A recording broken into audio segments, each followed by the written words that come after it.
দল প্রতিষ্ঠিত করলাম আমি, দলকে মানুষের কাছে প্রমাণ করলাম আমি, গণ অধিকার পরিষদ বিপিনুরকে চিনাইলাম মানুষের কাছে আমি, বিপিনুরুল হক নূর ভাই পানসারামপুরের মাঝে মানুষের কাছে প্রদর্শন করেছি আমি।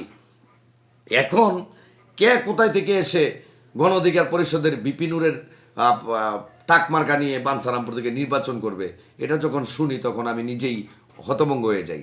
এবং আমি শুধু এতটুকুই জানবো যে তারা কিভাবে একজন ত্যাগী কর্মীকে বাদ দিয়ে অন্য একজন ব্যক্তিকে এখানে নমিনেশন দেয় বা দিতে পারে, সেটা তাদের বিষয়। একটা দল আমার এবং তার সবার, আমরা দল তৈরি করেছি, দলের জন্য কাজ করেছি, সেই হিসাবে আমি মনে করি যে দল আমার সবচেয়ে বড় প্রিয়।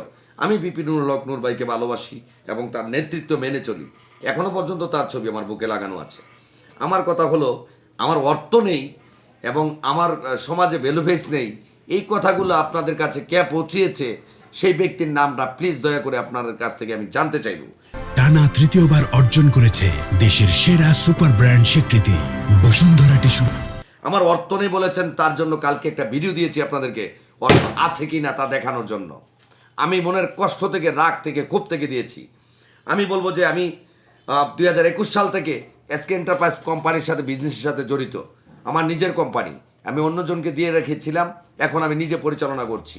এই যে ট্যাক্সগুলা দেখবেন যে সরকারকে আমি যেই ট্যাক্সগুলা দিছি, এই ট্যাক্সগুলা তখন এই 20 সালে 18 সালে আমাদের দল প্রতিষ্ঠিত হওয়ার আগে, দল নিবন্ধন পাওয়ার আগে এই টাকাগুলো দলের মধ্যে ছিল কিনা, যে টাকাগুলো আমি কম সরকারকে ট্যাক্স দিয়েছি, ট্যাক্স আমার টাকা নেই, কেমন কথা এটা? আমি তাদের উদ্দেশ্যে বলতেছি কথাগুলো, আপনারা শুনেন।